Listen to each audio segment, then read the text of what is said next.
Мене чутно? Мене чутно? Добрий день. Доброго дня, так чути. Ага, добре.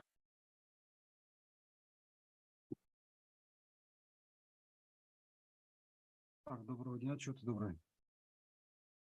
Так, добрий день. Добрий день.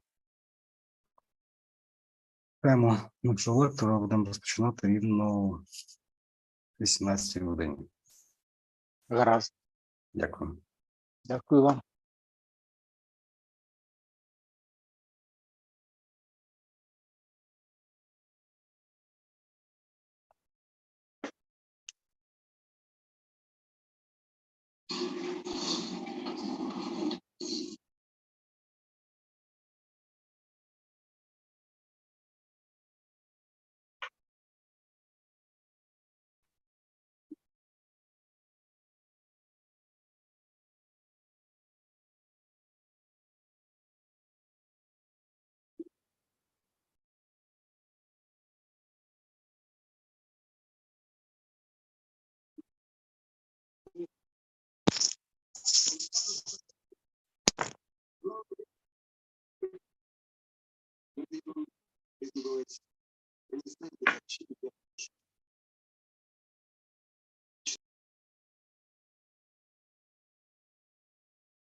Так, всім доброго дня. Доброго дня. Доброго дня. Доброго дня.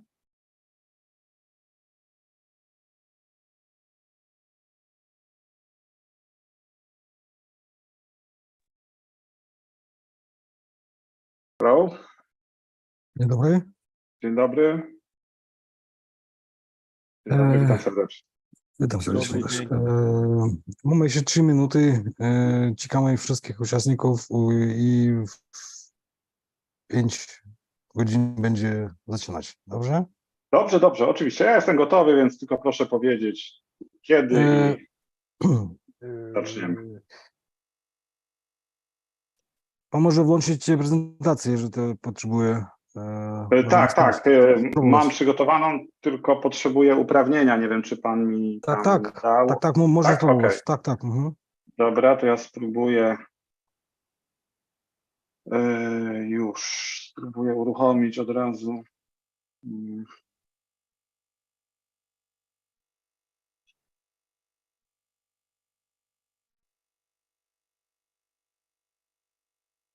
O już, super. Wszystko widać. Widać, tak? Dobrze, Tak, to się tak. chciałem upewnić, bo z tym to różnie bywa, ale jak widać, No to tak. Ale wszystko w porządku. Mhm. jak widać, to super.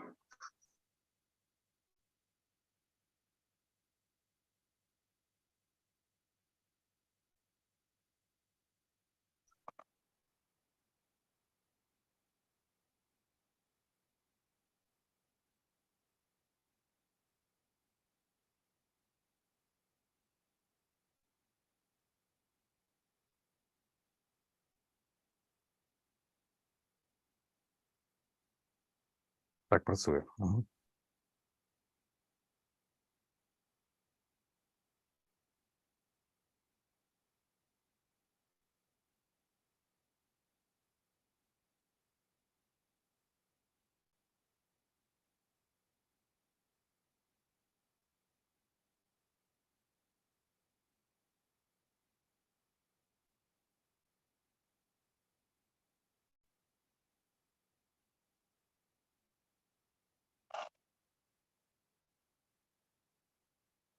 Добрий вечір. Доброго вечора. Добрий.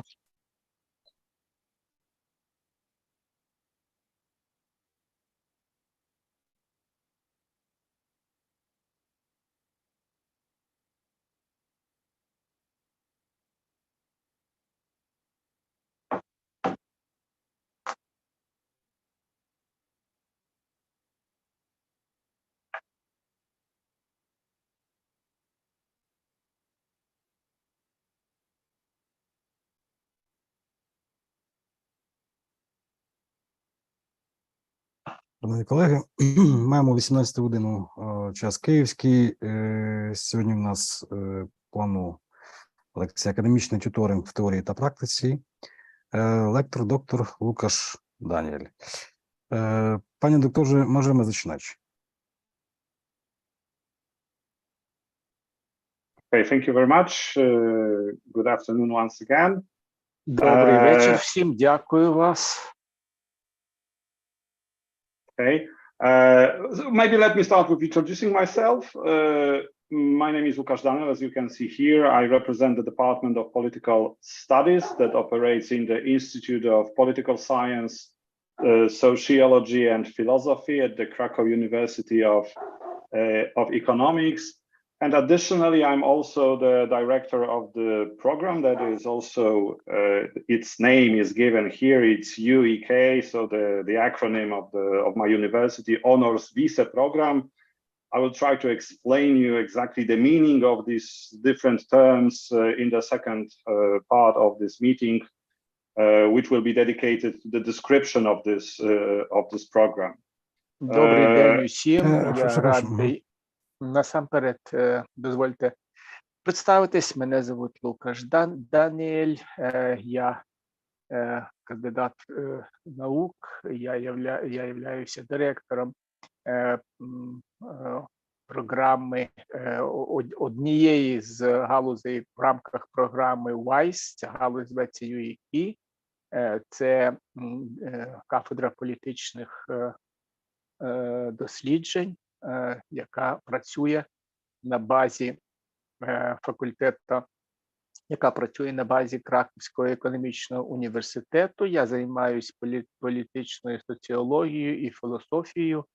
Акроніми, які ви бачите, UEK та WISE або WISE, я вам більш тлумачитиму протягом нашої лекції, тобто наприкінці ви зрозумієте, що це таке.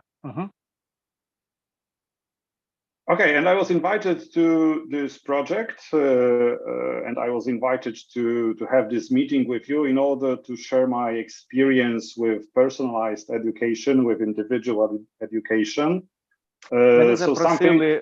Мене запросили на цю зустріч і з запрошенням прочитати вам лекцію щодо мого досвіду персоналізованого навчання в Краківському економічному університеті щодо академічного тюторинга у теорії та практиці. Okay, so that is why I decided to title today's meeting, as you can see here, Academic Tutoring in Theory and Practice, my experience with personalized education at the Krakow University of Economics. Саме тому я так і назвав свою сьогоднішню лекцію щодо свого досвіду персоналізованого навчання в Краківському економічному університеті, як я вже зазначив вище, академічний тюторинг, теорія та практика. Okay, and the plan of the meeting, my proposal is to divide it into two parts, as the title suggests. So I will start with a very brief description of the place of personalized education in our education system. Then I will tell you. План нашої лекції состоїть у наступному. Я її поділив на дві частини. Перше – це місце персоналізованого навчання в нашій освіті, нашій системі нашої освіти. I will tell you something about tutoring itself, how I understand it and how I practice it, and also the role of the tutor. Я розповім вам про те, що таке тюторинг у моєму розумінні, як це виглядає на практиці і хто є тютор чи вихователь. And the second part will be dedicated to this more practical practical side, of academic tutoring. I will tell you something about this program. So the case of UEK Honors Visa program, I will try to tell you how we do it at the Krakow University of Economics. І у другій частині своєї лекції я зупинюсь на питаннях щодо практичної сторони навчального репетиторства.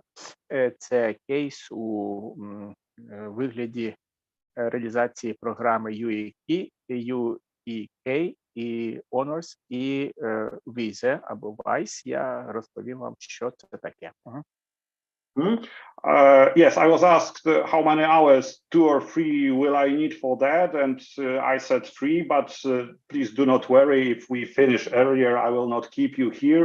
I don't know how many questions you will have and how long our discussion will last. I will also like to share my experiences, but also listen to your experiences with personalized education at the end of the meeting.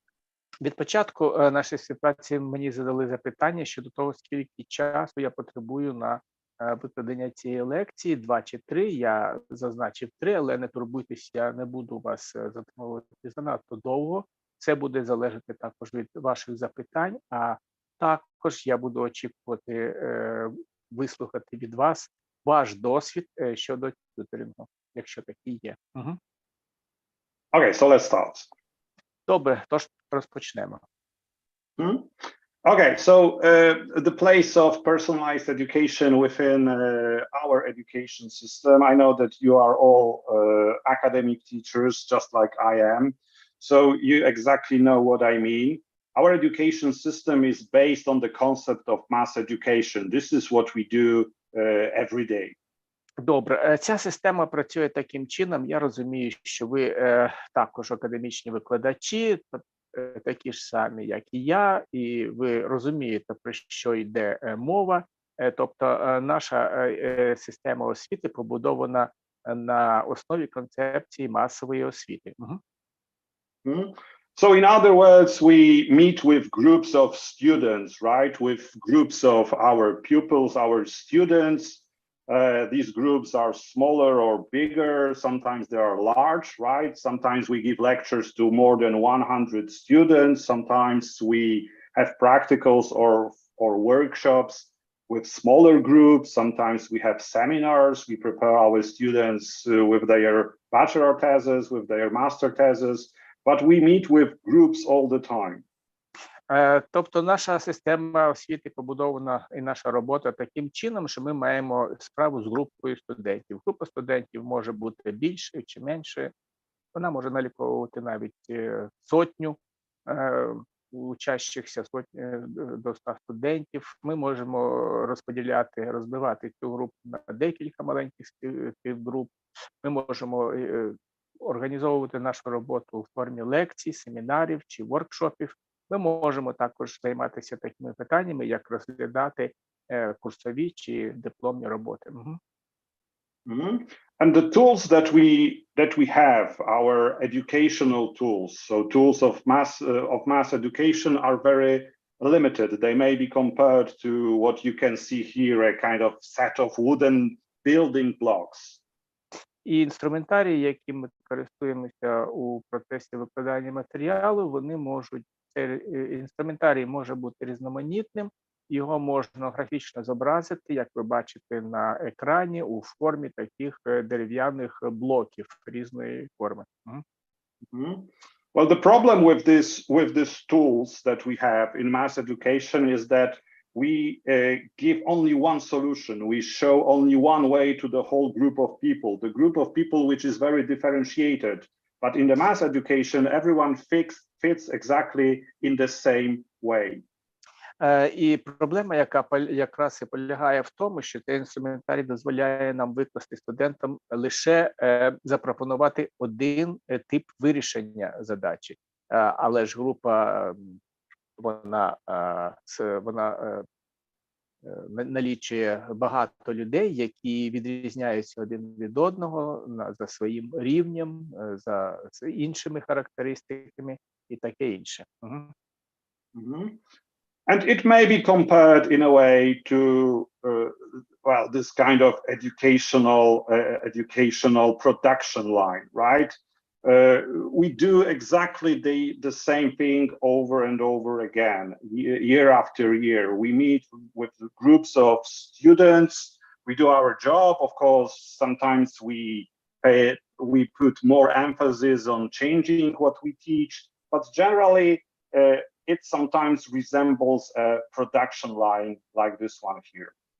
У такому вигляді навчальний процес можна уявити, що він виглядає як навчально-виробнича лінія. Звичайно, це монотонна робота. Ми з дня в день повторюємо одну і ту ж роботу. Ми, звичайно, можемо поміняти місцями чи дещо змінити акценти, але у загальному вигляді це залишається та сама навчально-виробнича лінія.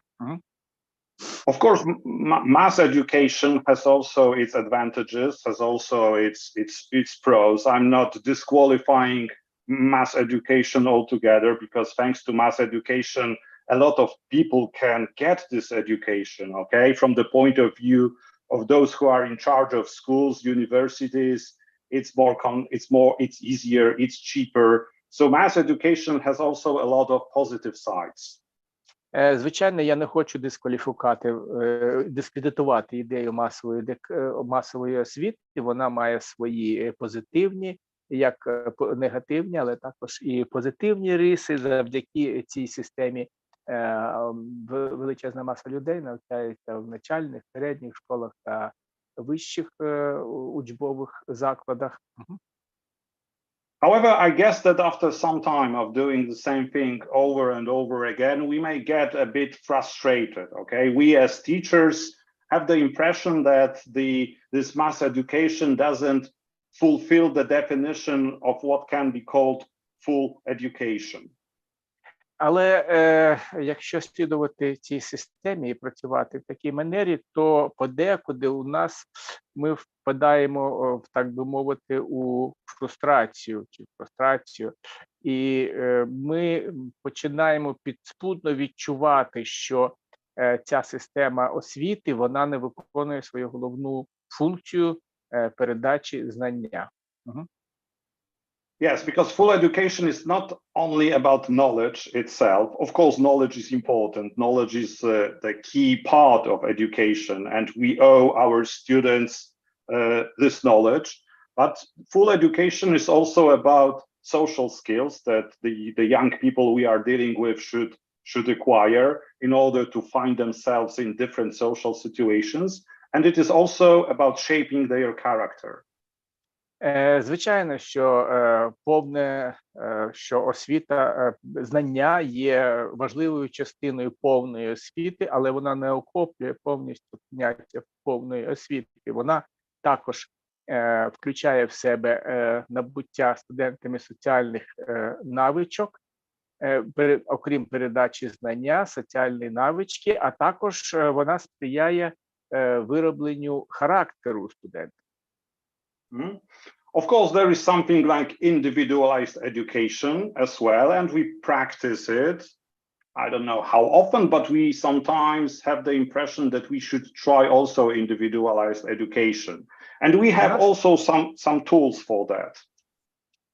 Звичайно, ми слідуємо цій системі масової освіти, але є і індивідуальне навчання, і ми вдаємось до цього інструментарію. Я не знаю, наскільки часто ви це робите, але є таке поняття, така форма, і вона також включає деякі інструменти. So we may, for example, adjust our work methodology. So the way we as teachers organize the full education process, right, and manage the way education process is run. We may try to adjust it to individual needs of some of the students. Це є, наприклад, перша індивідуальна методика роботи. Ми її включаємо в загальну систему освіти, ми її практикуємо, і ми намагаємося наблизити свою методику до індивідуальних потреб кожного індивіда, тобто студента. There are also some other possibilities for students, for example, to acquire an individual study plan, or if someone is very much into science, an individual scientific path with one or two professors. Є також інший інструмент, який можна назвати індивідуальний навчальний план. Складається для студента цей план для навчання, або для найбільш таких просунутих, одарених студентів це індивідуальний науковий шлях для тих, хто обирає свій шлях у науці. However, within this mass education, we simply do not have enough time to concentrate, to focus on individuals. We may try to do it. We may try to develop the talents and the potential of some individual students, but we are simply limited with time. Але в рамках сповідування масової освіти у нас, звичайно, ідея освіти, вона переслідує мету розвитку талантів і потенціалу кожного, але у нас на час не вистачає часу на це. Okay, but there is something else. There is something what is usually called personalized education. And the way I understand personalized education is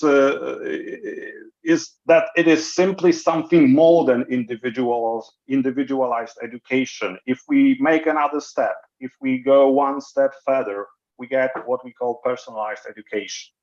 Звичайно, є більш глибоке розуміння персоналізованого навчання. Це є дещо більше, ніж персоналізованого. It is sometimes defined with this Latin term that is here, cura personalis, which in English means care for the person. So in other words, yeah. Воно має таке розуміння, що латиницею висловлюється як cura personalis, що в перекладі на англійську мову означає піклування про кожного, персональне піклування. Yeah, in other words, is simply having concern and care for the personal development of the whole person. Okay? Це на практиці це означає пильне та ретельне надання персональної уваги кожній особі. So it is a kind of holistic vision that we have, that we may experience in our contacts with students. And this way we may try to work on these three elements that were shown before and are also here. So the human character, knowledge and skills. Тобто це можна також іншими словами висловити як цілісне бачення, коли ми спілкуємось у процесі навчання із студентами. Це увага, повага до студента, пильне бачення його, і воно застосовується на всіх трьох етапах навчання, які ми розглядали, які ми вище вже розглянули. Yes, and personalized education is mainly experienced with something what we call tutoring. I will skip this slide, sorry, but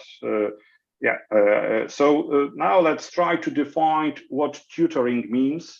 There are many different definitions, there are many different approaches to tutoring, but for me tutoring is as here. І цей підход, про який я кажу, він має єдину дефініцію як тюторинг. Давайте розберемо, що ж таке тюторинг. Okay, so as defined here, a regular, all of the elements of this definition are extremely important. Regular, long-term meeting of two people, sometimes they are called, these two sides of the whole process are called master and student or master and disciple, but I prefer master and students who use their freedom to strive for good and perfection. Ну, якщо так деталізовано спробувати висловити це визначення, що ж таке тюторинг, то це можна формально такими словами пояснити, що це регулярна довгострокова зустріч двох людей, викладача та учня, які використовують свою або витрачають свою свободу для прагнення досягнення добра та досконалості. Of course, tutoring is not for everyone. Tutoring is especially dedicated to talented students. Is dedicated to students who want, if I can put it this way, who want to do something more, who want to be better, who want to do better. And for students that sometimes we have this impression, I don't know if you agree with me, that there are some individuals who waste their potential. Але до кого ж можна застосовувати репетиторство? Звичайно, репетиторство, воно пасує не кожному. Воно стосується, перш за все, талановитих учнів. Воно стосується студентів, які бажають цього, тобто бажаючих. І є деякий прошарок студентів, я вважаю, що ви зустрічалися з такими і погодитеся зі мною. Це такі студенти, які, так би мовити, марнують свій потенціал. Well, there are also many typologies of tutoring, but the simplest of them enables us to distinguish two types of tutoring. Я хочу принести свої вибачення перед цією системою тюторингу, але треба погодитись з тим, що тюторинг має два типи своєї реалізації. The first one is based on scientific approach, okay? The first one is based on science. Перш за все, система тюторингу має базуватися на науці, на наукових принципах. Тобто повинна бути сумісність між науковими інтересами студента та знаннями викладача. So let's imagine these two sides of the process, the master and students, the teacher and student. And if it is about to be a scientific approach, there definitely must be compatibility between their interests, between students' interests and tutors' knowledge. Тобто уявимо, якщо ми маємо предметом розгляду спілкування між двома індивідами, між викладачем та науковим, між викладачем та студентом, то первинною умовою, яку ми маємо виконати, це повинна бути сумісність між науковими інтересами і потенціалами студента та знаннями викладача. So they meet, they define the purpose of cooperation. Usually it is based on something related to research. Sometimes it may be, I don't know, a scientific article that is written together, or a paper that is going to be delivered at the conference. So the purpose of cooperation is clearly defined at the beginning of the process. Тобто, перш за все, має бути визначена мета цього процесу тюторингу. Це, як зазвичай, робиться на першій зустрічі, зустрічаються викладач та студенти, вони визначають мету своєї співпраці. Це може бути написання статті або підготовка виступу на науковій конференції. So the purpose is defined, and they simply follow the path they choose. They simply follow the path they decide to go. And success is measured, of course, not only in terms of assimilation of knowledge. It is important. It is an important part, a crucial part of every educational process, but also in the context of attitudes and values. Тобто мета визначена, вони працюють, ідуть обраним шляхом, і слід зазначити, що успіх вимірюється не тільки з точки зору засвоєнь знань, хоча, звичайно, це є головною метою, але і в контексті установок і розуміння цінностей. Okay, and the other type of tutoring is usually called developmental.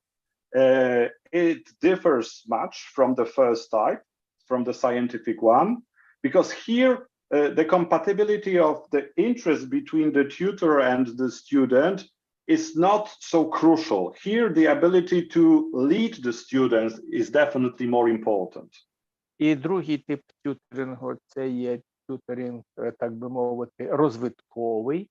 У цьому випадку тюторинг, як ви пам'ятаєте, на відміну від першого, коли має бути сумісність між викладачем і студентом, другий тип розвитковий, він означає уміння вести за собою студента, що є важливішим, розглядається як важливіший фактор, аніж сумісність наукових інтересів.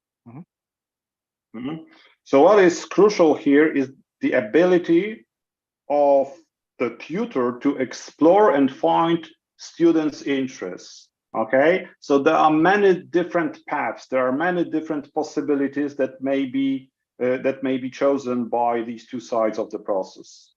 У цьому випадку важливим є вміння, очікується від викладача, вміння досліджувати та винаходити інтереси студента, що є ключовим елементом цього типу тюторингу. І, звичайно, що тут ми виявляємо можливість іти багатьма шляхами. Okay. Here it differs a little bit from the previous one. The success of the process is measured mainly in terms of attitudes and values. Again, knowledge is important, but here what is usually emphasized are the attitudes and values that are acquired by the student. У цьому типу викладання тюторингу успіх вимірюється в основному з точки зору установок і цінностей. Звичайно, що передача знань або набуття знань є базовим та основним, головним елементом, але вимірювання успіхів оцінюється з іншого кута зору. Okay. If we were at this stage, if you were to define what are the main goals of tutoring, of this process, I would concentrate on 4 of such goals. So wisdom, maturity, freedom, okay, and assistance in recognizing one's own vocation. Добре, якщо ми вже досягли стадії визначення цілей тюторингу, то я з свого розуму можу виділити 4 головних елементи. Це мудрість, зрілість, свобода і допомога у розпізнаванні власного покликання. Okay, so now let's try to make a list of the main features of tutoring. So first of all, tutoring means one-on-one meetings. Sometimes 1-on-2 meetings are also practiced, but personally, for example, I do not like this kind of tutoring. For me, it is a very private meeting, so it must be a one-on-one meeting. Наразі давайте спробуємо виділити основні риси тюторингу. Головний метод, який сповідується тюторингом, це є зустрічі 1 на 1, професор та студент. Звичайно, практикуються і такі форми, як зустріч 1 з 2 викладач, з 2 студентами, але я особисто не є прихильником такого типу тюторингу. Я вважаю, що він має проводитись у форматі 1 на 1. The meetings, as it was in the definition, must be regular. This is a long-term process. But what is also important, so not only the meetings are important, but what happens between them. The students are given tasks to do, but what is important is the amount of work that is done by them between the meetings. Звичайно, ці зустрічі, ці бесіди або заняття з тюторингу, вони проводяться на регулярній основі через певні проміжки часу, але головним є не тільки робота, яка виконується під час заняття, а також це обсяг роботи, який виконується у проміжках часу між цими заняттями. Okay, so once again, regular long-term process. Basing on my experience, I usually work with students for 3 semesters. That is a minimum amount of time for me personally to be able to achieve the goals that I put in front of me. And it is also a very deep process. These meetings are time-consuming, even if they are scheduled for 1 hour. Sometimes they last for 1 hour and a half or 2 hours. It all depends on the circumstances, but it is a very deep process as well. Отже, повторимо знову, це регулярний та тривалий процес. Зазвичай мінімум час, який мені необхідний для реалізації тюторингу, це 3 семестри. І це глибокі процеси, це зустрічі, які потребують багато часу.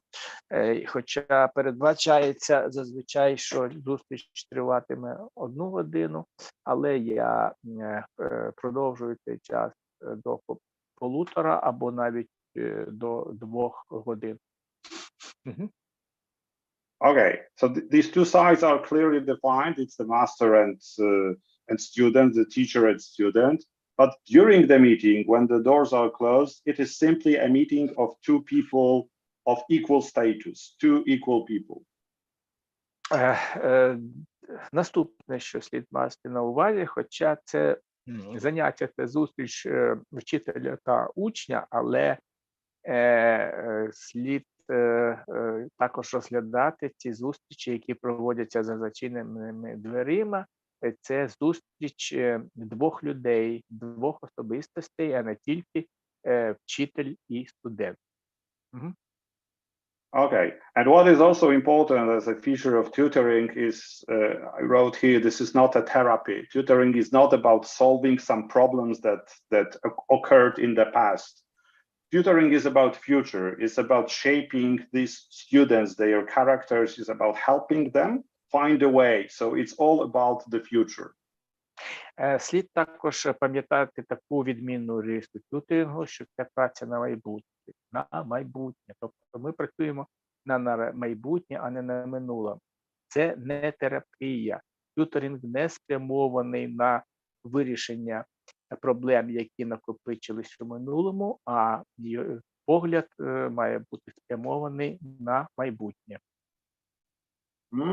And last but not least, it is a process based on freedom, okay? My experience shows me that students, especially at the beginning, when the cooperation starts, are very afraid to express their own opinions because they are simply, because of this mass education, okay? They simply think like these wooden building blocks that I showed, that there is only one answer, that there is only one solution.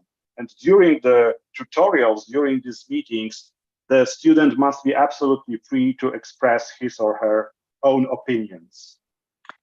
І останній за порядковим номером, але не за важливістю значення, це розуміння того, що тюторинг є процесом, заснованим на свободі.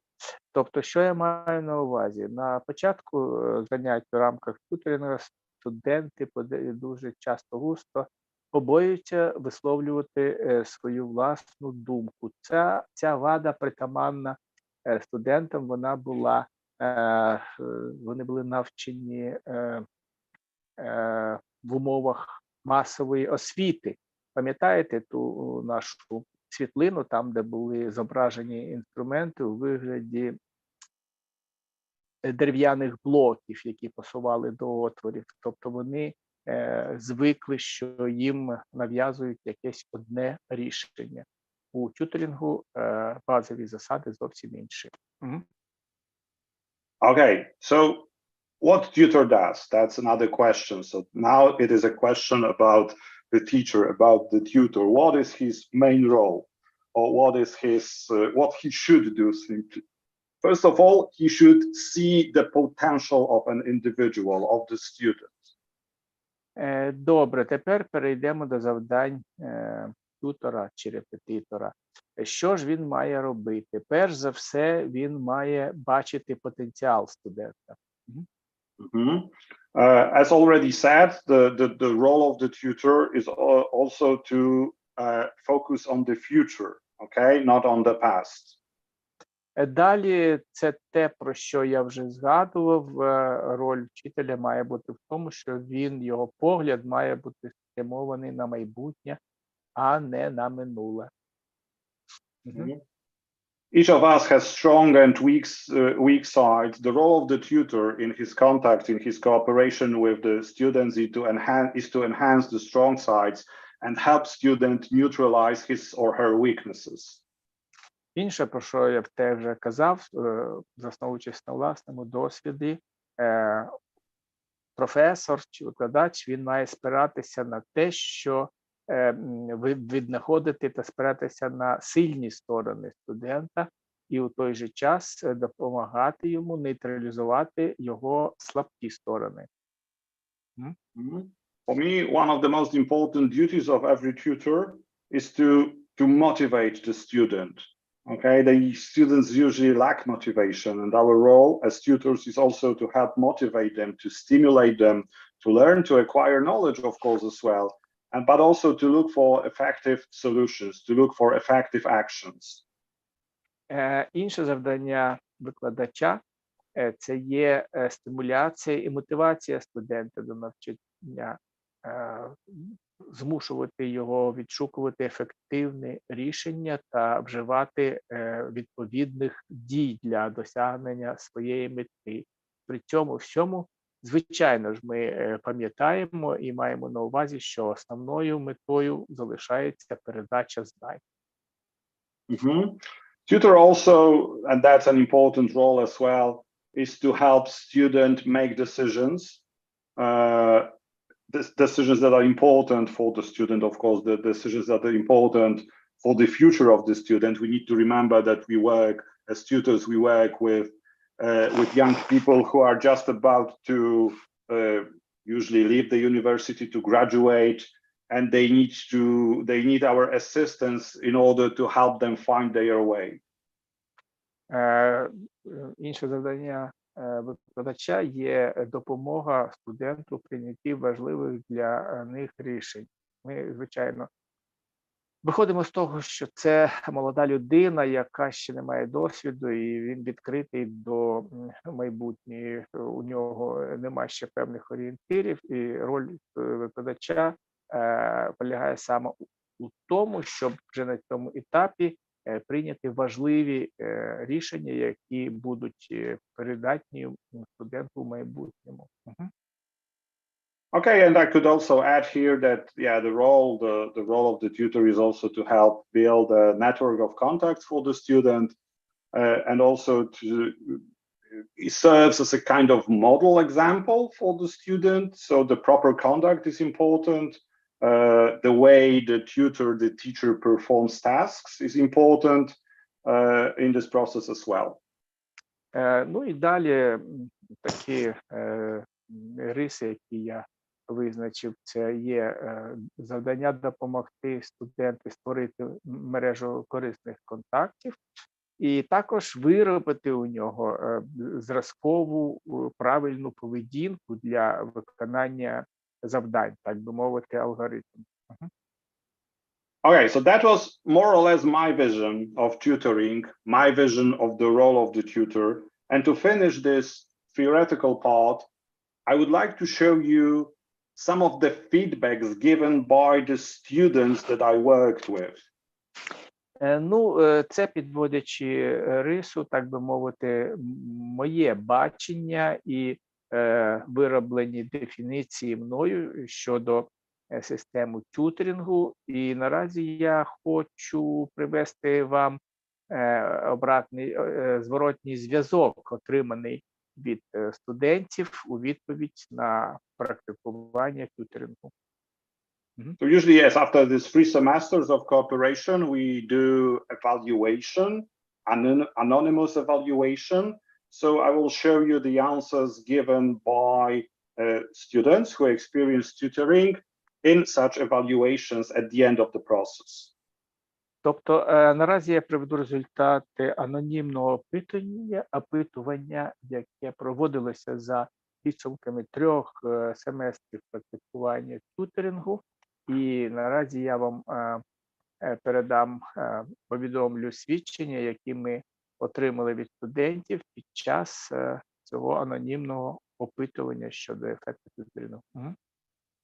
Yes, so first of all, I try to group these answers somehow. So first of all, this answer is usually given this master-student relation, whether we like this expression or not, is usually emphasized by the students. So one of the students simply wrote, I felt that the tutor believes in me and challenges me. This equal status between the two persons. Тобто, перше відгук – це стосується відносин майстер та учень або старший чи підлеглий, і як би ми не хотіли це називати, але фактично це є так. І один із відгуків, які ми отримали, це від студента, це я відчув, що викладач вірить у мене і кидає мені виклик. Okay.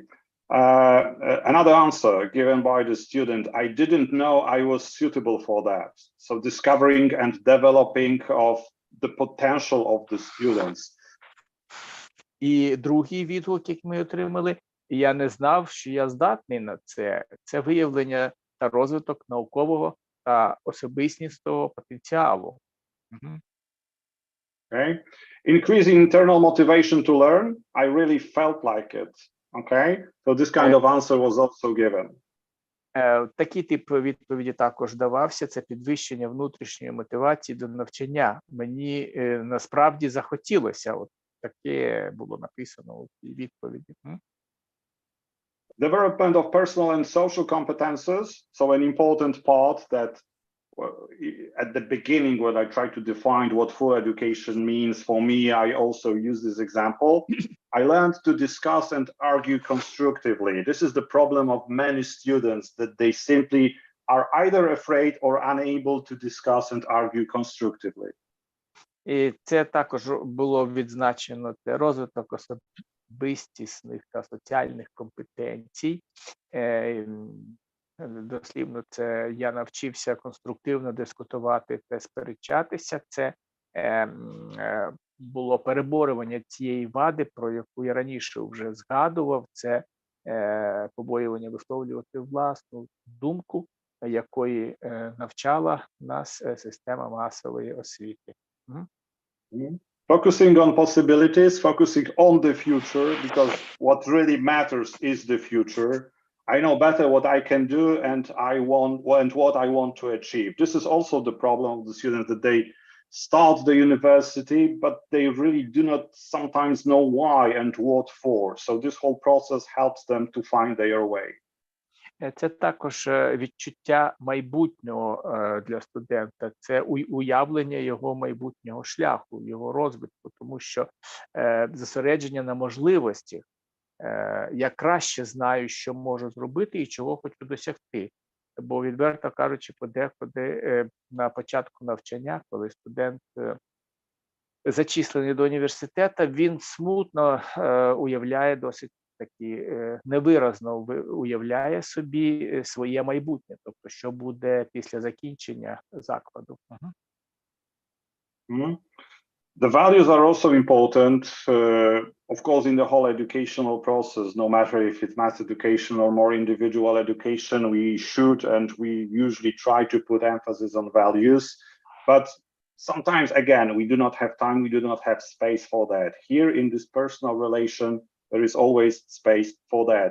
These are interesting tools for assessing reality, contact with classical values. Це також інструментарій та спосіб оцінювання реальності, на що у нас немає дуже багато часу, щоб зануритись глибше, але якщо так стисло пояснити, це контакт або спілкування з класичними цінностями, із істиною, добром, красою. Це цікаві інструменти оцінки дійсності. Звичайно, що цей підхід або цей елемент, він притаманний не тільки тюторингу, але він також сповідується і системою масової освіти. Awakening passions, individual passions are important and important part of everyone's life. But sometimes I also have this impression that the mass education doesn't enable it. But here, this individual, this personalized education really does. After tutorials, enthusiasm is rewarded and not ridiculed. That was one of the answers. Інша цікава риса – це пробудження пристрасті. Це той елемент, де система масової освіти не досягла успіхів. Це те, коли після уроків ентузіазм винагороджується, а не висміюється. Okay, and a couple more. Inspiration, another important value, let's say. I didn't know it was that interesting, was one of the answers. So our role as tutors is also to inspire. Інше, в чому полягає наша роль, це надихати студента, тобто це натхнення.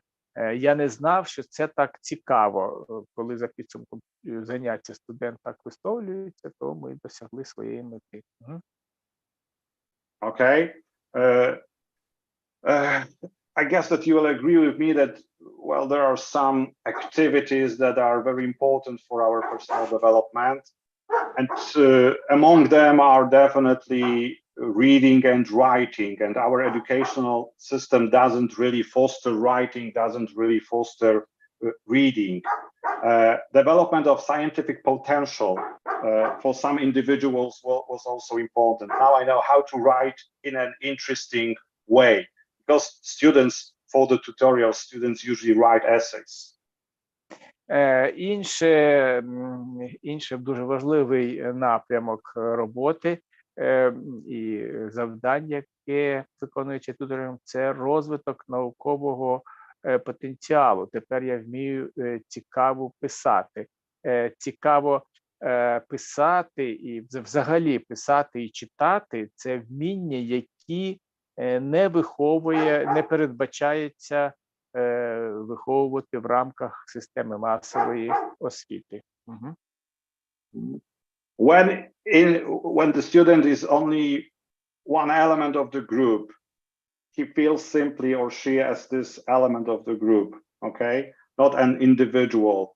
And here, this individual approach enables us to focus only on this person, okay? This 45 minutes or 1 hour of tutorial, during that time, we are focused on the person that is sitting opposite us. So one of the impressions was that it is as if I had a private professor.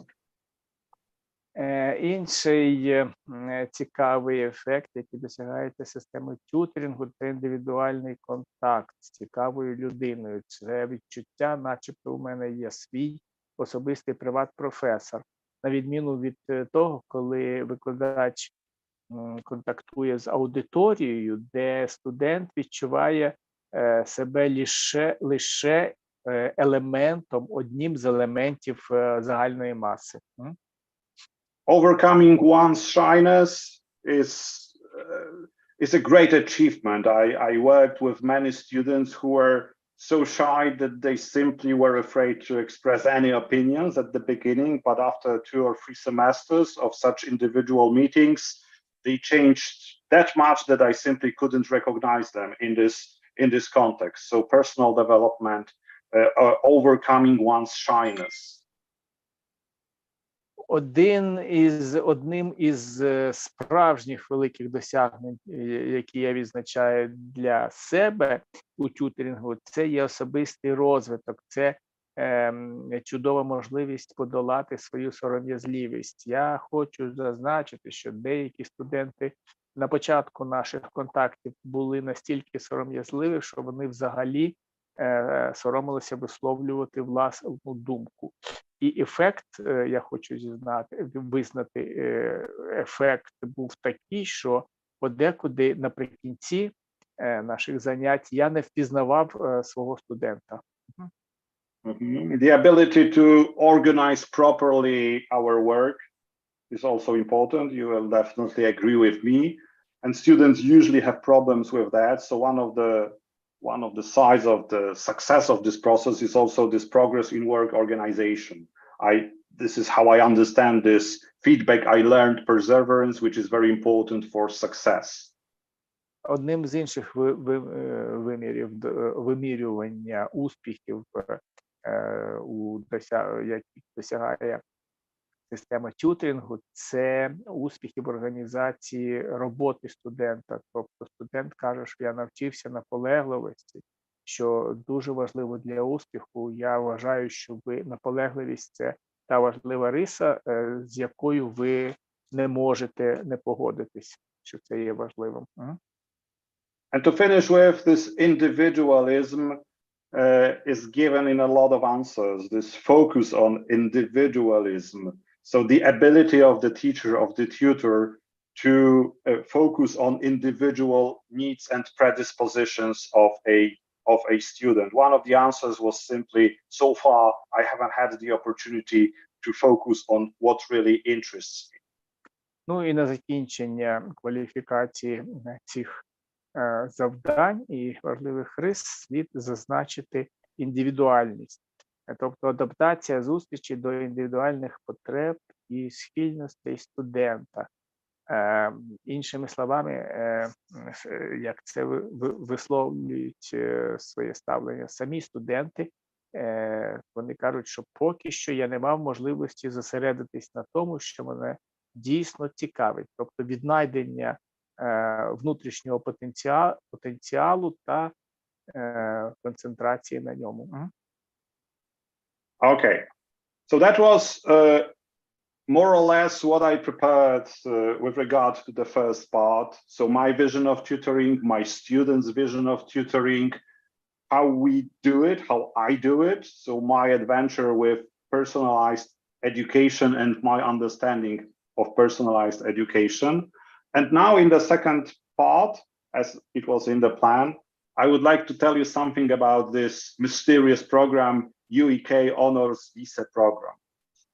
Ну, наразі ми переходимо до другої частини нашої лекції. Перша була присвячена індивідуалізованій системі освіти в форматі тюторингу. Я розповів вам свої визначення, передав свій досвід і передав деякі відгуки від студентів, які вони враження мали та висловили щодо тюторингу. А тепер ми переходимо до другої частини.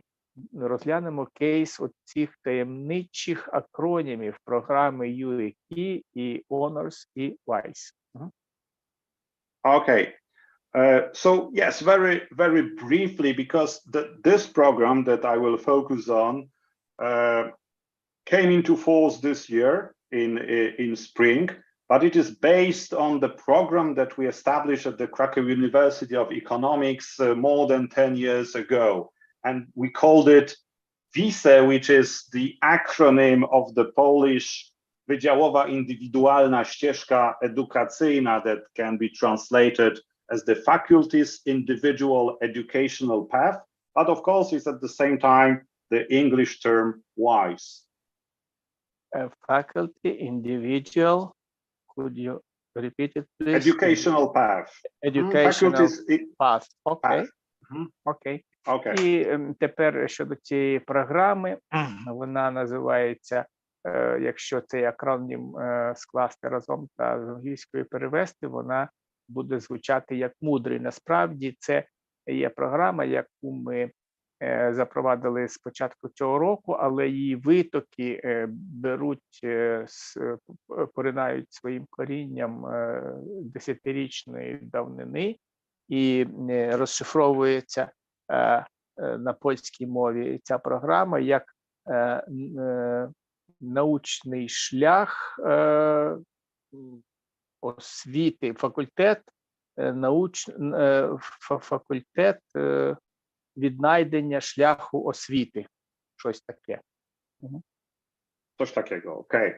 So it was simply a study program, okay. Formally it was operating as a specialization. Вибачте, я забувся додати індивідуальний. I'm sorry, I just forgot to add one word. No problem, Would you no please problem. start from the beginning? Yeah, thank you. Okay, so it was simply a study program, formally operating as a specialization. The study program based on the concept of this individualized and personalized education I was telling you about.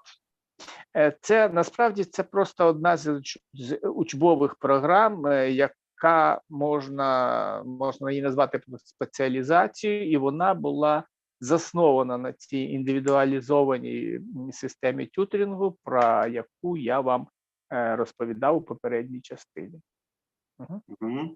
Yes, it was based on freedom. Freedom is the key word in this process. So the free selection of courses by the students was one of the important elements.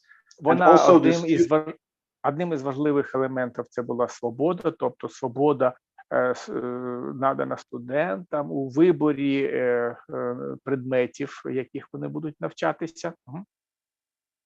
Okay, and another important element was this tutor-student relationship. So all of the students who were qualified to this program were given their tutors, their individual professors. Робота побудована, перше, це свободний вибір предмета, і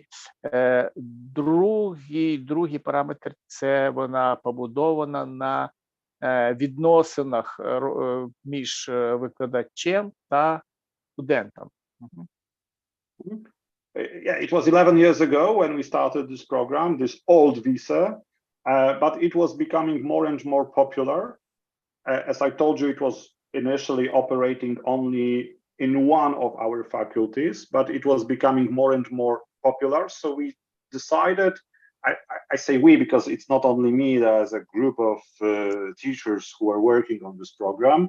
So we decided to develop the concept of the new study program, this time addressed to the students of all fields of study, the whole university.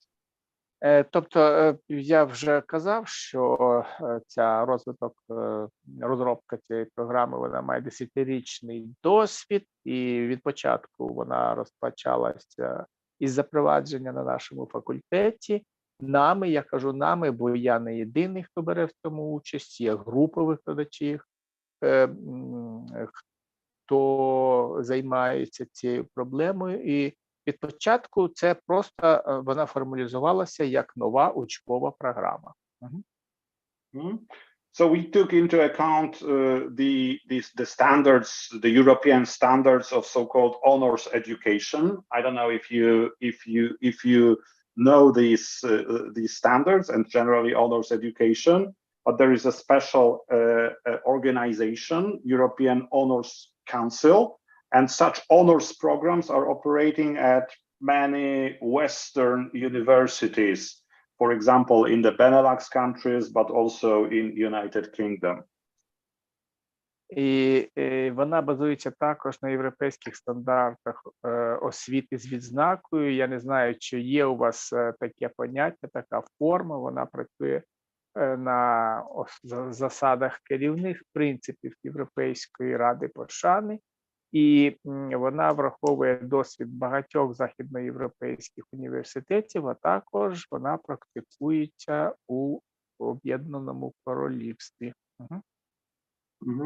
Of course, there were many obstacles, as always, systemic obstacles, a lot of difficult discussions with different rectors or different vice rectors.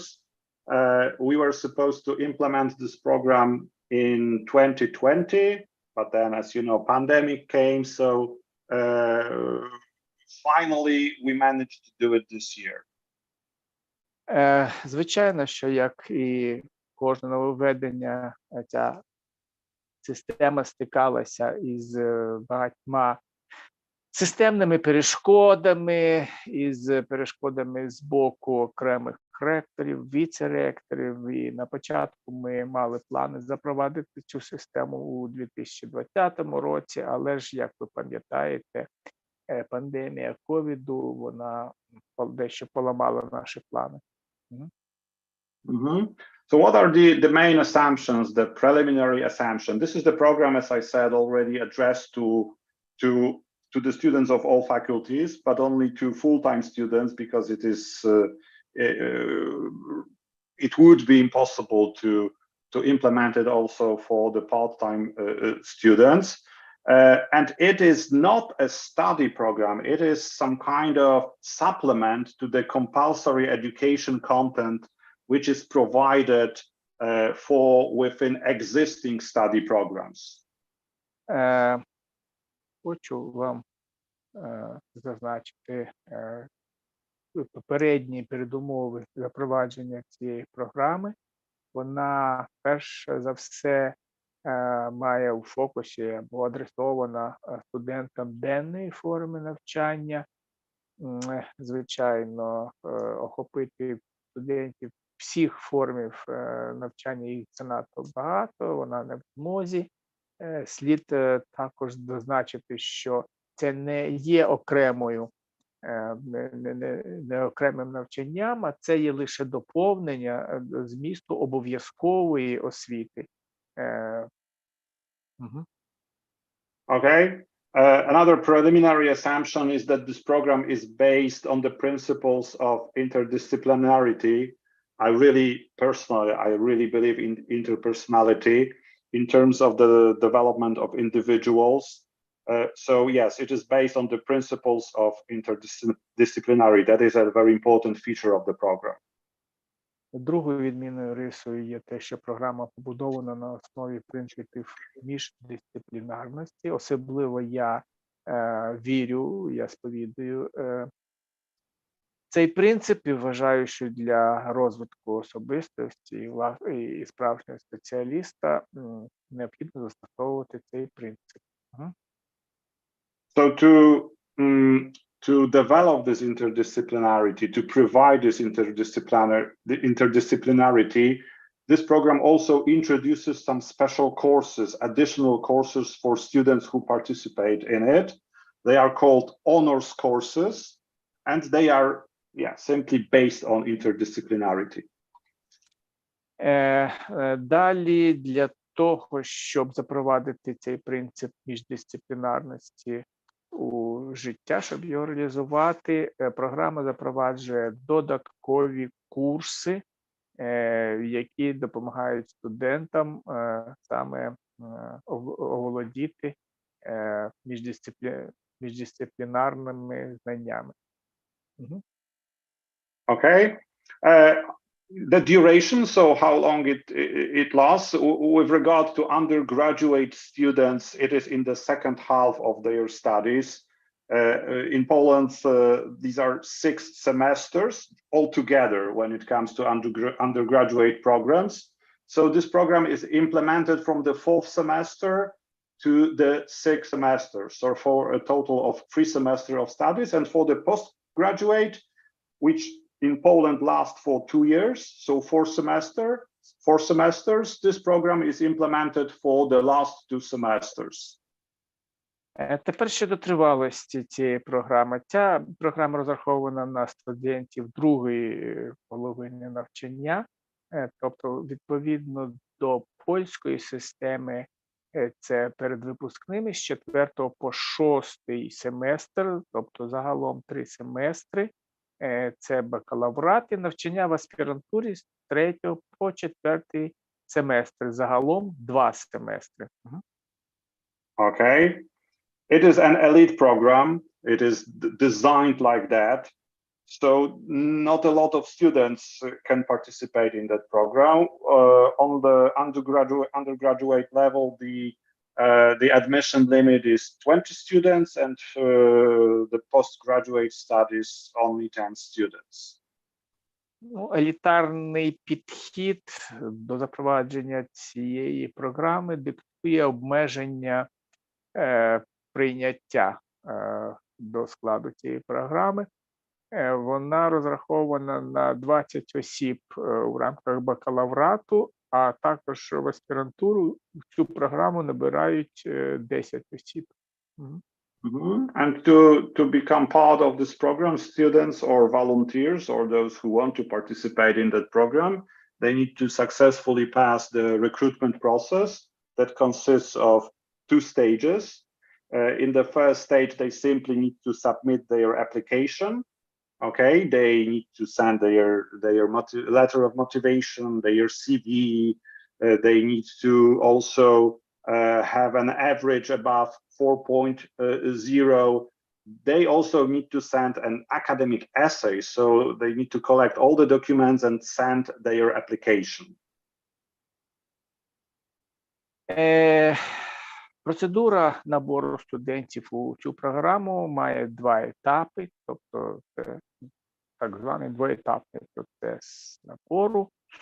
Для початку студенти, аспіранти, мається на увазі не аспіранти, а ті пошукачі, скажімо так, бажаючи вступити в цю програму, вони перш за все складають, пишуть мотиваційного листа, де пояснюють їхні цілі і прагнення, чому вони хочуть вступити в цю програму. І друге, це треба написати зразок роботи, тобто есе це може бути. And the second stage, the second stage of the recruitment process is an interview with those candidates who are pre-selected in the first stage. І другим етапом цього відбору до вступу в програму є проведення співбесіди, яка допомагає оцінити та відібрати належних кандидатів. Okay, so who are we looking for when recruiting the group? So what is our target group? We are looking for talented students. We are looking for ambition students. We are looking for students with a restless mind, right? Reflective, inquisitive. Тобто, яка є цільова група відбору студентів до програми? Це, перш за все, талановиті та амбітні студенти. Це студенти з дослідницьким, неспокійним розумом, допитливі та рефлексивні. Це студенти, які досить сильно мотивовані будувати свій індивідуальний академічний профіль, і студенти, які готові до нових інтелектуальних та академічних викликів. Yes, so you probably translated already. Yes. I finished down the page. Yeah. Yes. So, but it's the best. Is the best, and it's in the nutshell the definition of the target group. Okay, so we may go further. What are the components? Okay. Go on. Okay, the components, the elements of this program, because that might be important and interesting. Добре, що ще може бути цікавим? Це компоненти або елементи цієї групи. Okay, as I said, the students must participate or are required to complete all compulsory courses that they have. So they simply remain as students of their major, of their specialization. Nothing changes here. Тобто, перша умова – це обов'язкові основні та спеціалізації. Студент має обов'язково відвідувати всі лекції або пройти повний курс за своїм основним фахом, за своєю основною спеціалізацією. But there is this additional element, also compulsory for those who are qualified. So special courses dedicated only to this group of students. На додаток до цього є до обов'язкової програми це додаткові предмети, які на додаток до головної спеціалізації викладаються студентам. So these are interdisciplinary courses that I already mentioned that are called honors courses. They are usually carried out by more than one teacher in order to present different perspectives of a given issue. Це теж є обов'язковими ці спеціальні курси, які проводять, як правило, один чи два викладачі, і вони концентрують на обраній спеціальності. And another compulsory element are, of course, tutorials. If this program is based on personalized education, tutorials are simply necessary. So tutorials, these individual classes carried out by the tutor for each participant of the program. І обов'язковим є також тюторинг в рамках цих курсів. Це викладач сам на сам працює із студентом, які відвідують цю програму. And the students are also given an ability to elect some of the courses. Okay, there is a group, well, generally at the Polish University, there is a group of so-called elective courses, but for regular students, this election or this selection of courses is limited to what the specialization offers. And our students may choose the courses that are lectured in all majors, in all fields of study. І також третій елемент – це вибір студента на свій розклад курсів. Він має проходити вибір, він обмежений предметами в рамках їхньої спеціалізації, але студент може вибирати будь-які курси, які він забажає. Okay. So to sum it up, in fact, based on what I have just told you, every student has his or her individual study plan. The students are given the possibility to shape their individual study program and choose courses from a wide range of courses offered at the whole university.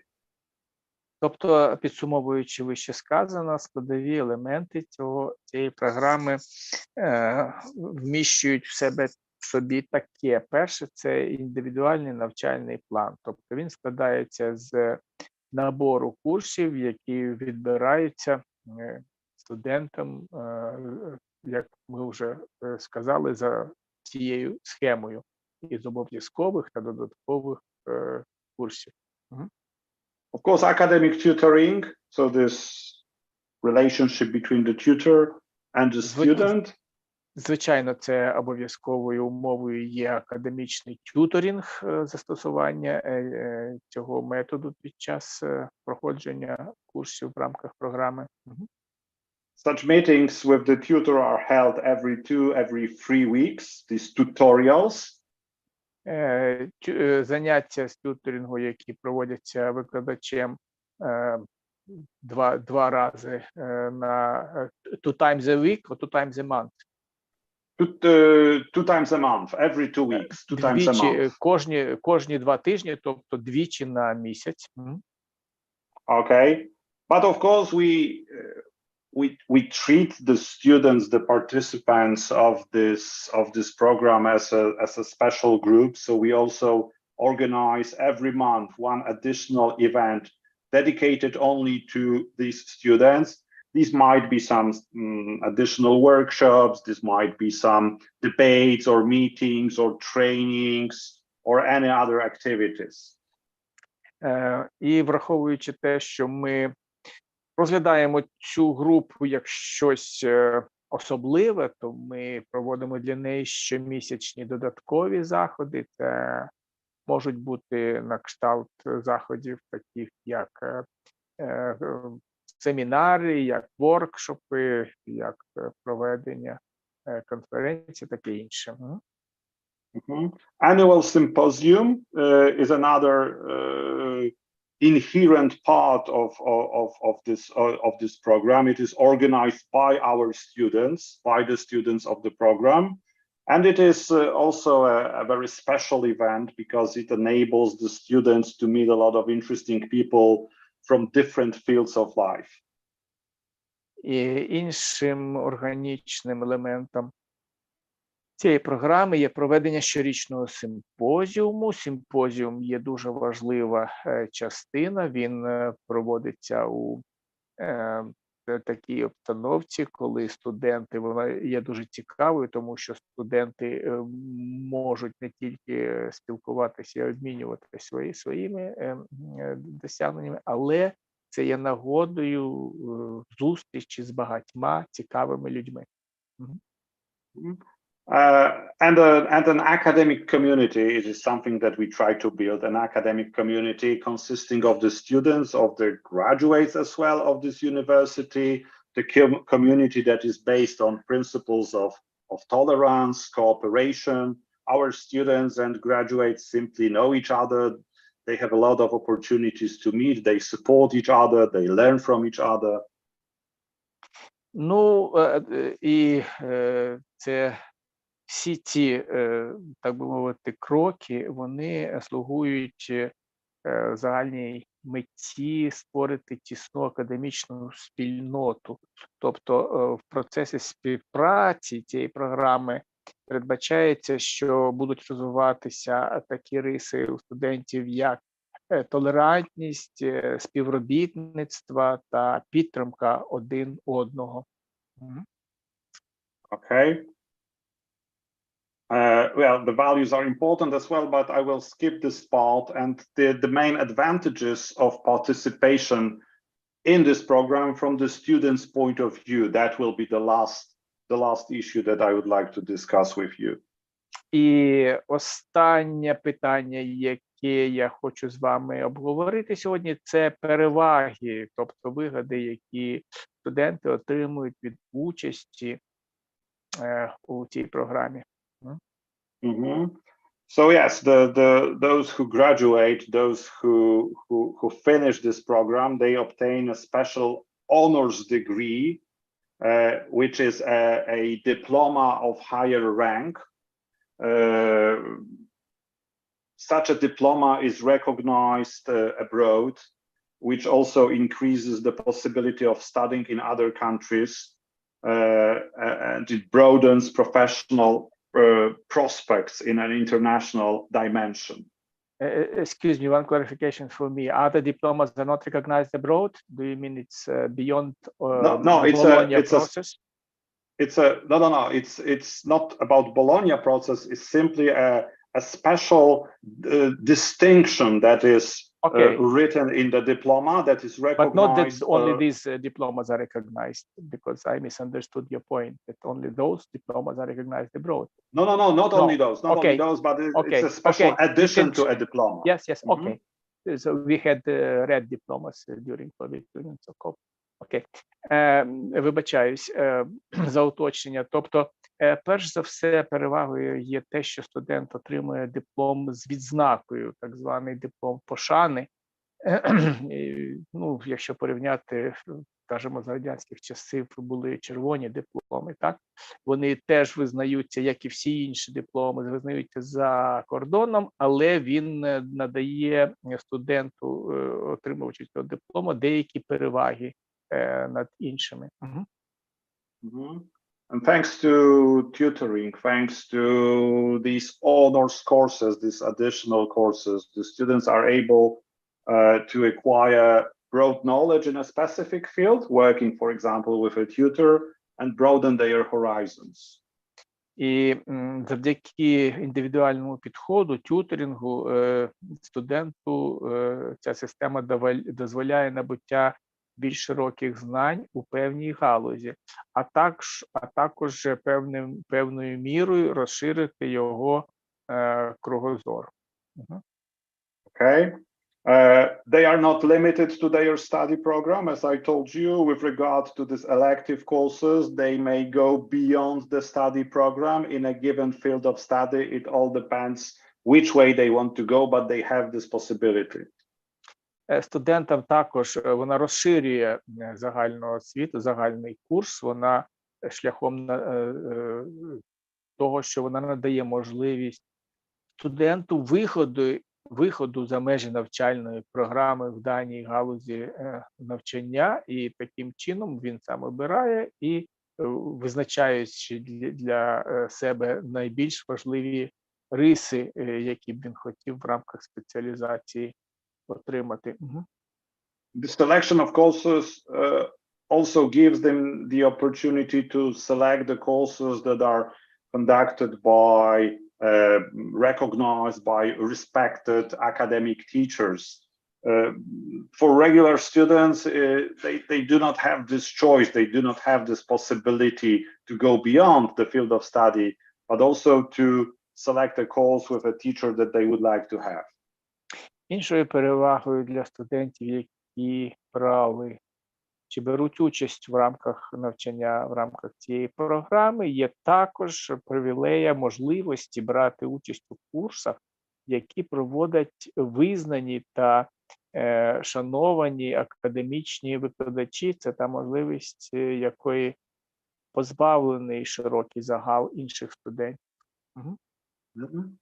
They spend a lot of time together. It's a small group, 20 people, 20 students, 10 students, but they have this possibility to participate in the same courses with other students who are also ambitious, who are also good students, who have high grades, showing above and who show above average motivation. Слід також серед іншого відзначити таку можливість, як можливість брати участь у заняттях з іншими студентами, які мають високі оцінки та демонструють мотивацію вище середнього, тобто спілкуватися у спільноті рівних до себе за рівнем розвитку студентів, спілкування із студентами рівного до себе розвитку.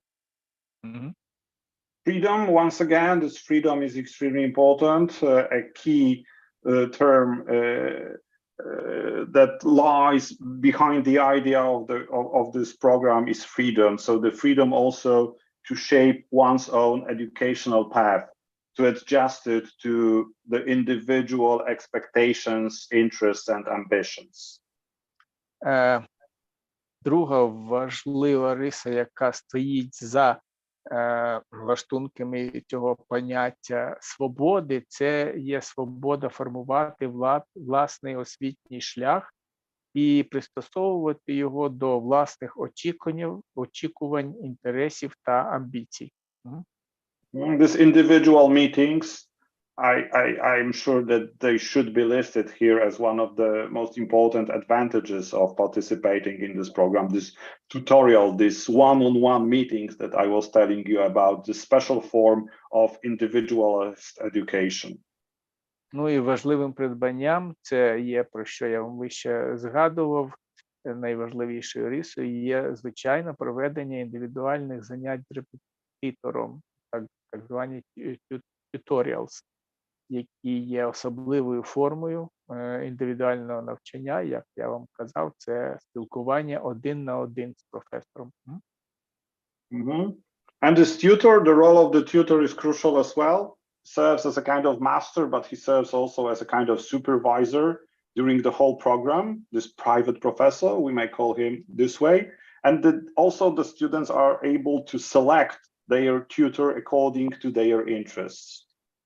І іншим важливим висновком, який витікає із сказаного вище, це є важлива роль тютора під час програми. Тютор підбирається відповідно до інтересів студента, і студент має право вибору свого куратора.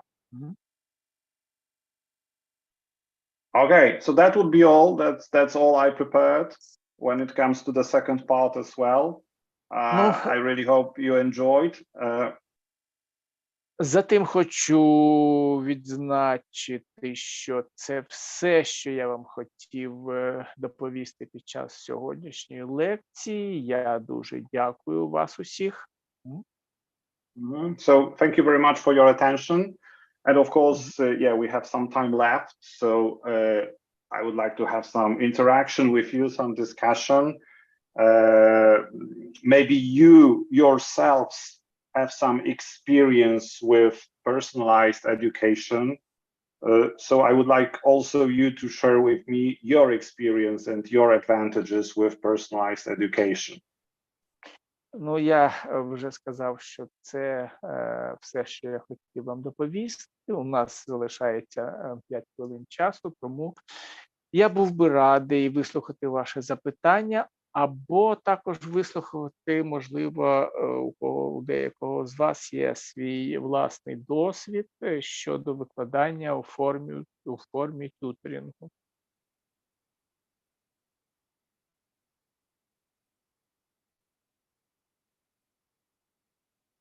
Okay, so the floor is yours.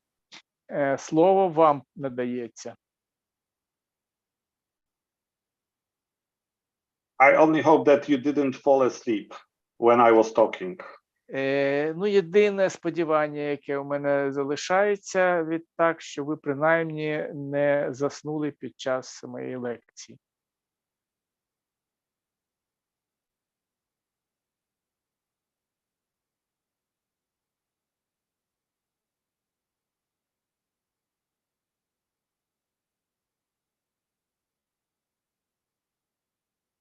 В коментарях пишуть дякую.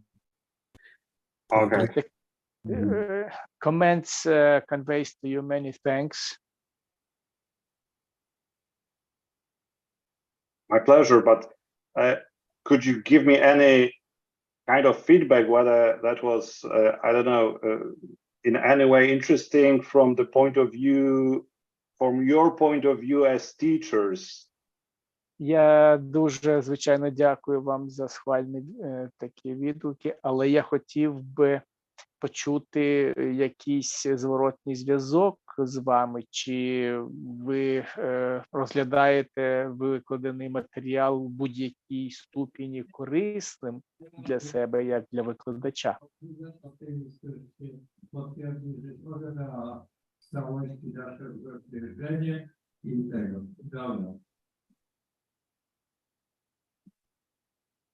Я не чую нічого, я вибачаюсь. Ona punktualnie wychodzi, tam trzeba być chyba troszkę wcześniej, nie? Jeśli ja mogę zadać pytanie. Dobry wieczór, Łukaszu, dobry O. wieczór, Ichorze, dobry wieczór, Mikołaju. Dobry wieczór. Dobry Możemy wieczór tutaj? wam wszystkim. Chciałabym ci zadać, Łukaszu, jedno pytanie, które mnie bardzo, bardzo nurtuje. Wiele razy wspominałeś o tym, że jakby siłą tutoringu i posiadania swojego indywidualnego profesora jest to, że studenci mogą mieć wolność w swoim rozwoju, wyborze tego, czym będą Profesora. się zajmowali podczas studiów, ale też w wyborze tutora. Dlaczego uważasz, że to jest takie ważne? Питання Там є в всім ogóle зрозуміло, так, що під час застосування цієї системи тюторингу згадувалось про те, що студенту надається можливість обирати предмети додаткові, а також обирати власного тютора. Тобто, наскільки це важливо?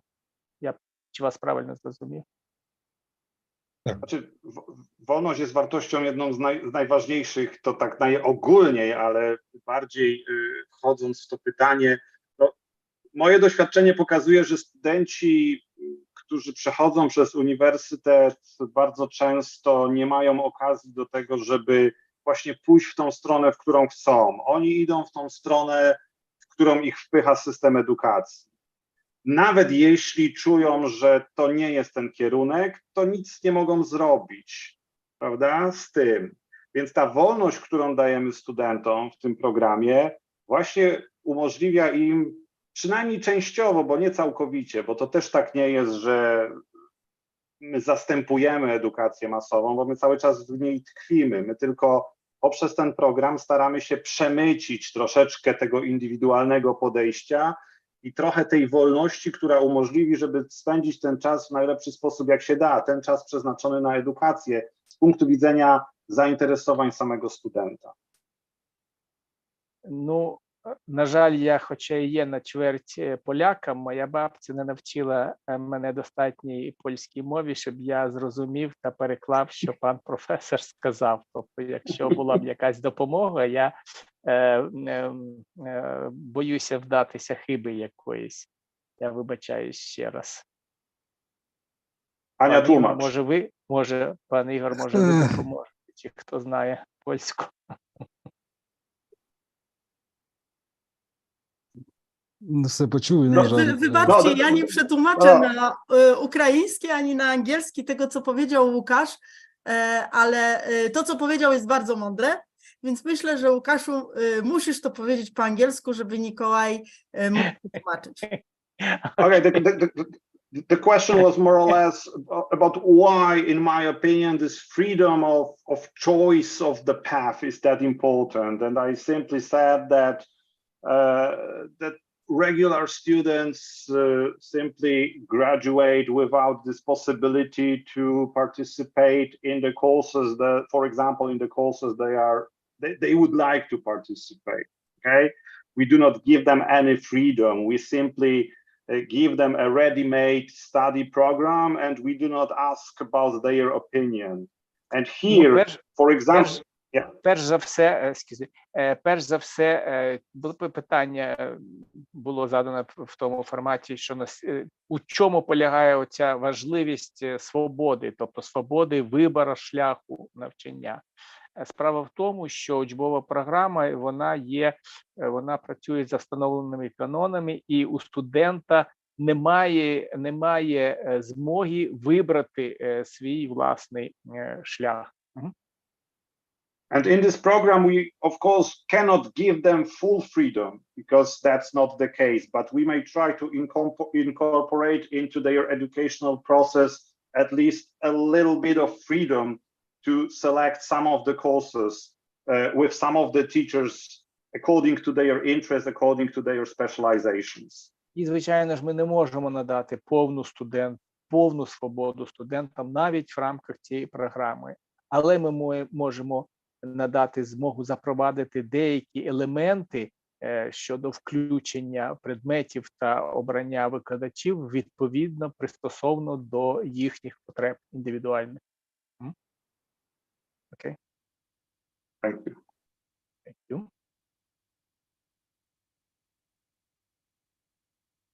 Some, I don't know, comments or questions, but I'm sorry, I do not speak Ukrainian, so I cannot read Cyrillic.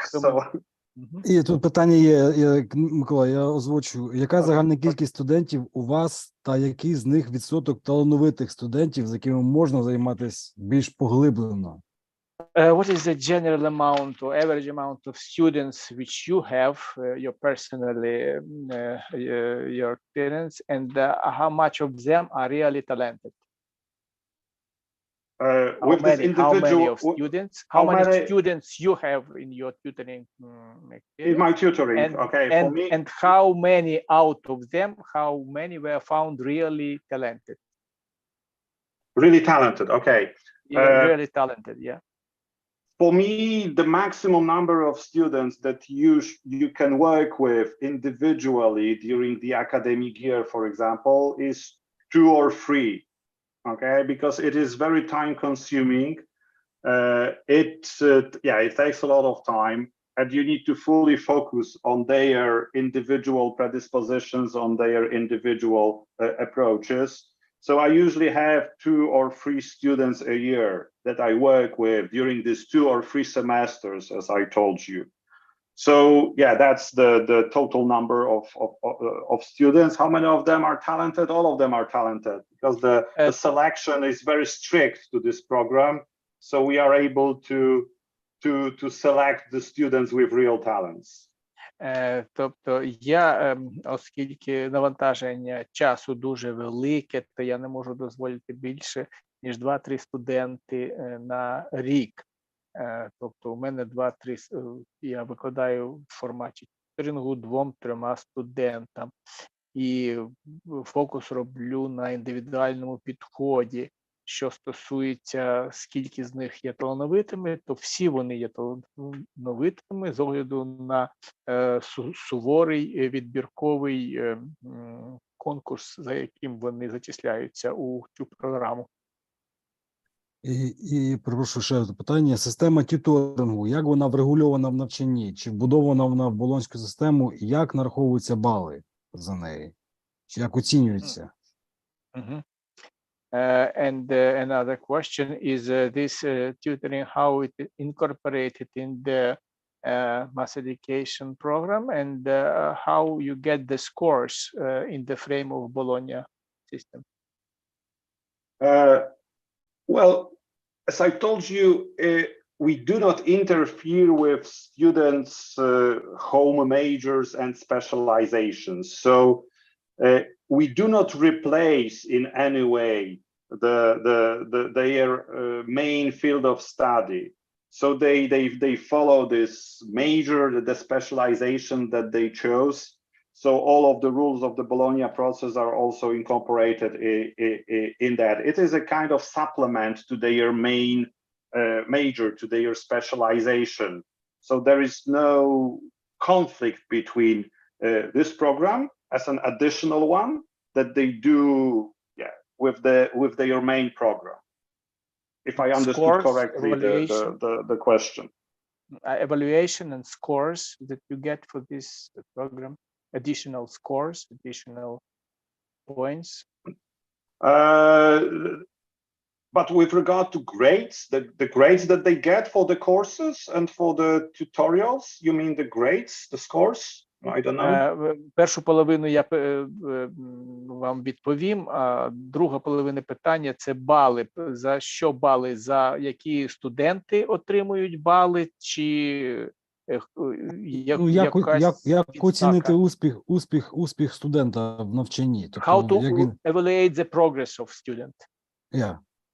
Well, exactly in the same way as we do it with regular courses, but we implement also our own evaluation forms. Every semester it is evaluated, and it's the role also of the tutor to regularly evaluate the progress of the students. So we have some additional tools that were created by us simply based on the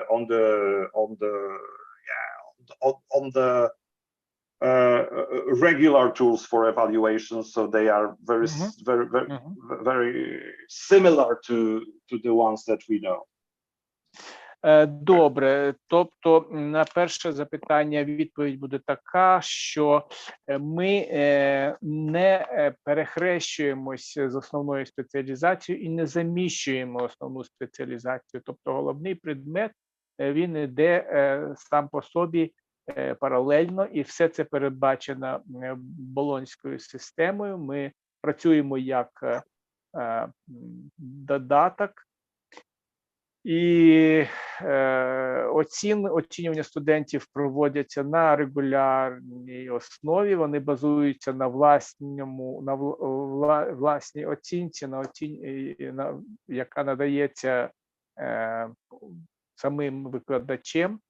Вона проводиться регулярно кожний семестр, і при цьому, звичайно, важливою є роль викладача, тютора, який надає тюторинг, і вона, звичайно, використовує додатковий інструментарій, який розробляється нами самими, і він заснований на інструментарії регулярного оцінювання. Вони впливають на загальне оцінення студента? Do they have any impact on the general evaluation of student? Або вони окремо йдуть? Or they go separately? This evaluation. Separately, yes, they go separately. Окремо, так, вони йдуть окремо. Колеги, Your experience with tutoring, do you have any? Have you had колеги, any? чи маєте ви такий досвід викладання студентам? Власний досвід. Чи маєте власний хтось досвід, да, тюторингу?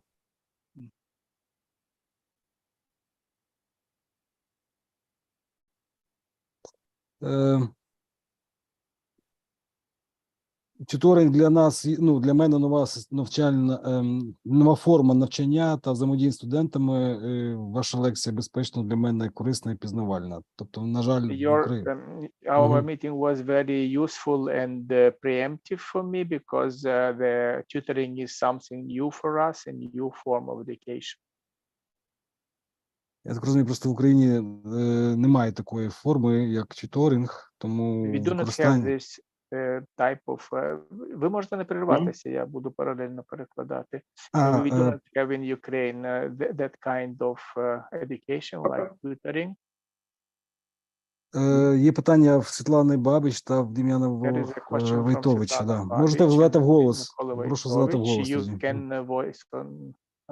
Велике дякую, не хотілося перебувати просто людину. Скажімо так, да, тюторинг у нас такого немає в Україні, але в нас є спроба у межах відповідно вибіркових дисциплін, і так як у нас університет класичний, то діти я вибачаюся, не розчув, у вас є спроба обирають дисципліну на іншому факультеті, на економічному, на юридичному, з фізики, хімії і так далі. І це також є можливість, скажімо так, поспілкуватися з різними дітьми і надати їм певні знання у тій чи іншій області. Sure that we don't have this type of tutoring that you mentioned and described to us, but we have a pilot project of allowing to students to choose the subjects on other faculty, for example, in physics and or chemistry, and in such a way we give an opportunity to students to acquire additional knowledge. Thank you. Дякую вам. І пане Дем'яне, якщо можна, задайте голос теж питання. Добрий вечір. Дякую дуже за гарну лекцію і Thank you for доволі a very зрозуміло. interesting lecture and your experience. В нашому закладі навчальному є, власне, тюторинг, але це більше пов'язано з провадженням конкурсних робіт. Тобто, у нас так як у вас студенти мають базові якісь предмети, але якщо з'являються якісь конкурси або якісь додаткові олімпіади, то беруться, власне, талановиті студенти або студенти, що виділяються, і ми з ними вже працюємо. І, власне, так як ви казали, в нас максимум по 3 людей дається можливість працювати максимум з 3. We don't have, of course, thank you very much for your very interesting lecture. We don't have tutoring as it was mentioned above by the previous speaker, but we have a sort of some additional competitive educational tools, like we select a maximum, for example, 3 most talented people, and they take part in some competitive events like Olympiads, and they write essays and they compete among themselves such a way. І, власне, те, що я почув на тій лекції, це зайвий раз підтвердило моє розуміння, власне, тюторингу. Дякую за це. And whatever I conceived from your lecture, it was an additional argument in favor of tutoring, which is also my conviction, and I thank you for that. Моє питання є наступним. And I have a question. Цього року, ну і попередні роки, але це, власне, новий досвід для нас. Тюторинг – це завжди праця з студентами і розуміння, верніше, бачення того, чи зрозуміли вони матеріал, чи ні.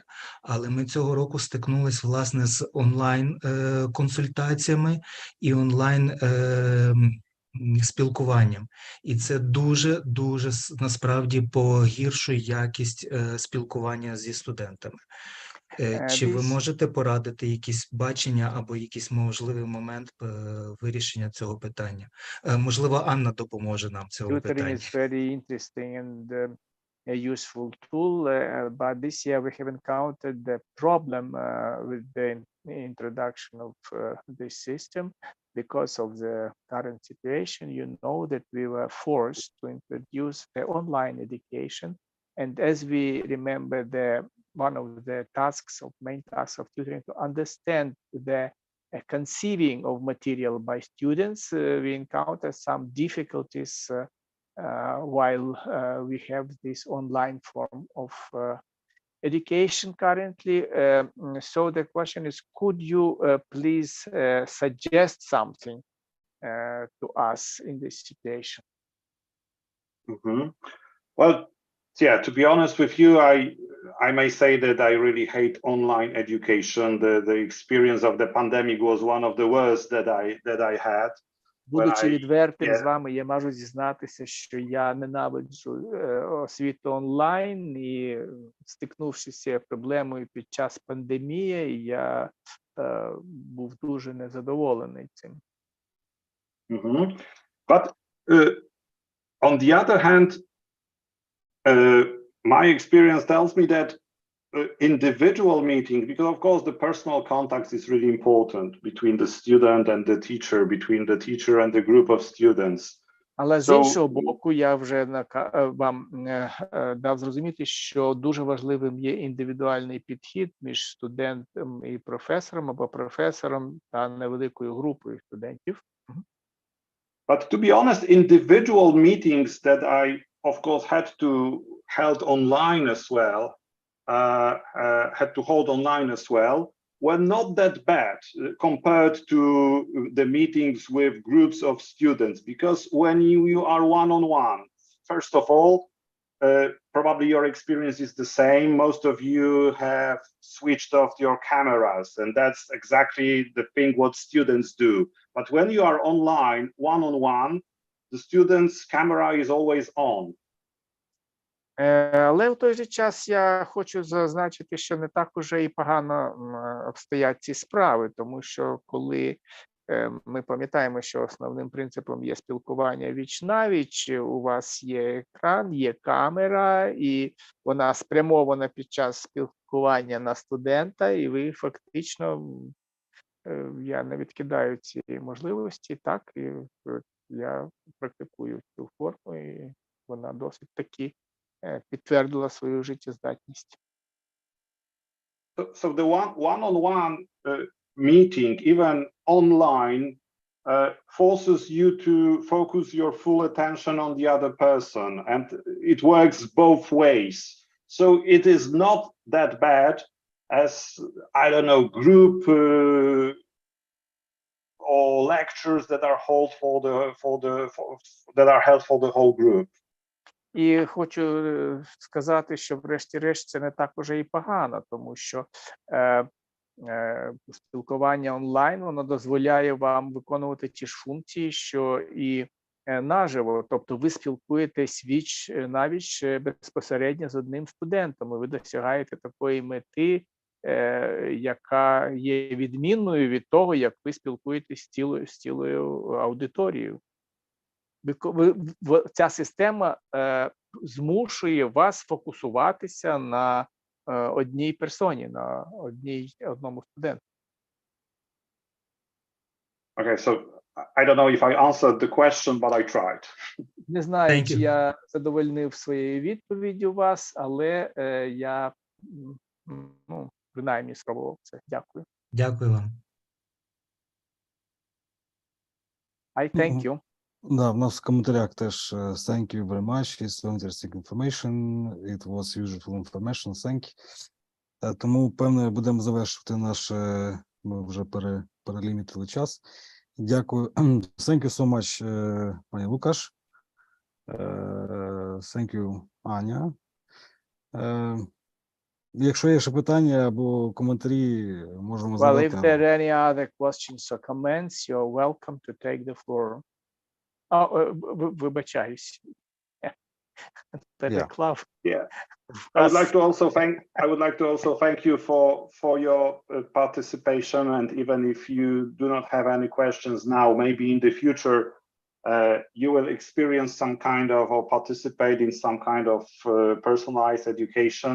And if you need any hint, any advice, you simply contact Anya, and she will find me, and I will answer your questions. І з свого боку, я теж хотів подякувати вас за участь, за вашу увагу, і хотів би додати, що якщо у вас навіть зараз не виникає запитань, можливо, я не виключаю таку можливість, що в майбутньому ви стикатиметеся із такою формою, як тюторинг. Якщо у вас виникнуть якісь складнощі або запитання додаткові, будь ласка, відчувайте себе вільними звернутися. У цьому вам може також допомогти пані Аня. Дякуємо. Thank you so much. Дякую. Dziękuję bardzo. Dziękuję Bardzo proszę. Dziękuję. До побачення, дякую. Да, колеги, до побачення. Наступне заняття в нас плановане на 5 жовтня. 5 жовтня, в четвер. Післязавтра? Так. Післязавтра. Післязавтра, так. Дякуємо і до зустрічі. Гарного вечора всім. До побачення. bardzo.